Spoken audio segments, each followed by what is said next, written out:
وَوَجَدَكَ عَائِلًا فَأَغْنَىٰ، پایا اللہ نے آپ کو کہ آپ تنگ دست ہیں تو اللہ نے غنی کر دیا۔ غنی کس طور سے کیا؟ حضرت خدیجہ سے شادی ہوئی 25 برس کی عمر میں، جو عرب کی متمول ترین خاتون، ان کی اپنی فرمائش پر یہ شادی ہوئی، انتہائی محبت کرنے والی۔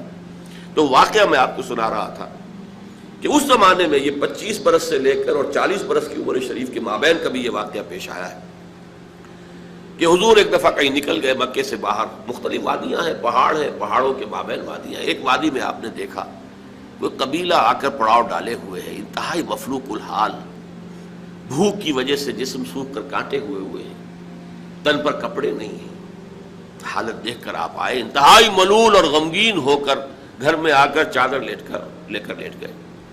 اب پوچھا حضرت خدیجہ نے کیا ماجرا ہے، کیا معاملہ ہے؟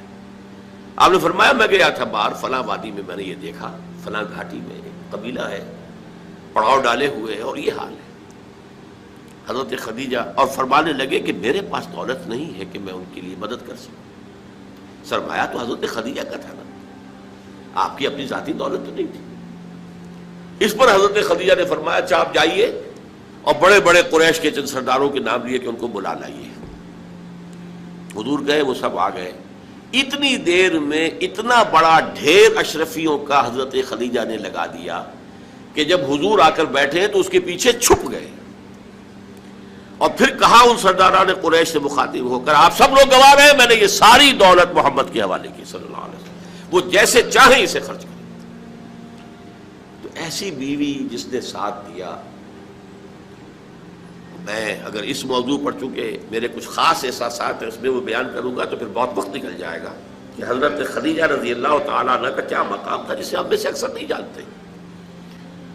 ہمارے ہاں تو جیسے ہے گرفتار ابو بکر و علی ہوشیار باش، یا ابو بکر کی فضیلت رضی اللہ تعالیٰ عنہ اہل سنت کے نزدیک، یا اہل تشیع کے نزدیک حضرت علی کی فضیلت اسی میں ہے، گرفتار ہے، اسی میں جھگڑا ہے۔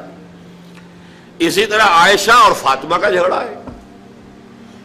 ایک گروہ ہے کہ جو حضرت عائشہ رضی اللہ تعالی عنہا کو بہت بلند کرتا ہے، اونچا رکھتا ہے، دوسرا گروہ ہے جو حضرت فاطمہ رضی اللہ تعالی عنہا۔ لیکن یہ کہ حضرت خدیجہ الکبریٰ کا ذکر نہیں ملتا، بہت کم ملتا ہے۔ لیکن حضرت فاطمہ کی والدہ حضرت خدیجہ جو صدیقۃ الکبریٰ ہیں، ان کے نام کے ساتھ کبریٰ اس لیے جمع ہوا ہے، صدیق اکبر، الصدیق الاکبر ہے حضرت ابو بکر رضی اللہ تعالیٰ عنہ، الصدیقۃ الکبریٰ، جیسے حضرت مریم کے بارے میں آتا ہے قرآن میں کان امہ صدیقہ، تو اس امت کی الصدیقۃ الکبریٰ حضرت خدیجہ رضی اللہ تعالیٰ عنہا۔ اور ایک بات راز کی ہے جو میں کہہ رہا ہوں، عام طور پر عام خطابات میں یہ باتیں نہیں کہی جاتی، مجھے تو محسوس ایسا ہوتا ہے کہ اللہ تعالیٰ نے حضرت خدیجہ کی ذات میں حضور کو صرف بیوی کی وفاداری اور وفا شعاری اور محبت نہیں دی ہے، والدہ کی شفقت بھی دی ہے۔ حضور محروم ہوئے بہت ارلی عمر میں، والد کو تو دیکھا ہی نہیں، والدہ کی شفقت سے بھی بہت جلد محروم ہوئے۔ عمر کا فرق اتنا تھا، 25 اور 40، اندازہ کیجیے۔ اور آپ کو معلوم ہے میری نانی میرے بڑے ماموں سے 13 برس بڑی تھی، 13 برس میں ان کی ولادت ہو گئی تھی، اور عرب کا معاملہ تو اور گرم ماحول کا تھا۔ تو کیا 15 برس کی عمر میں حضرت خدیجہ کی اولاد نہیں ہو سکتی تھی؟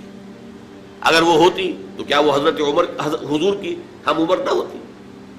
اس حوالے سے دیکھیے۔ چنانچہ ایک واقعہ میں آپ کو اور سنا دوں۔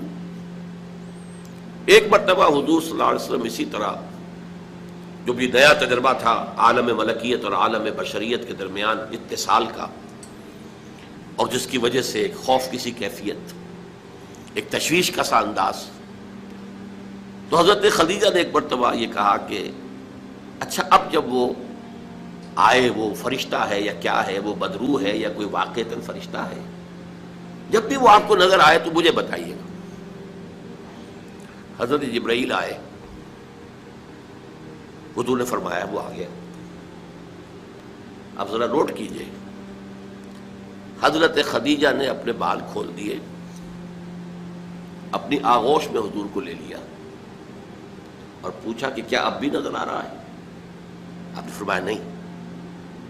فرمایا یقیناً یہ فرشتہ ہے، یہ کوئی بدروح نہیں ہے، فرشتہ ہے جس نے حیا کی ہے، اگر کوئی بدروح ہوتی تو لذت لیتی، وہ غائب نہ ہوتی۔ اب آپ اندازہ کیجئے عظمت فکر، سوچ کا، آپ کے فکر کا، شعور کی بلندی کا۔ بہرحال سن 10 نبوی کا تذکرہ کر رہا تھا، حضرت خدیجہ کا انتقال ہو گیا، ابو طالب کا انتقال ہو گیا۔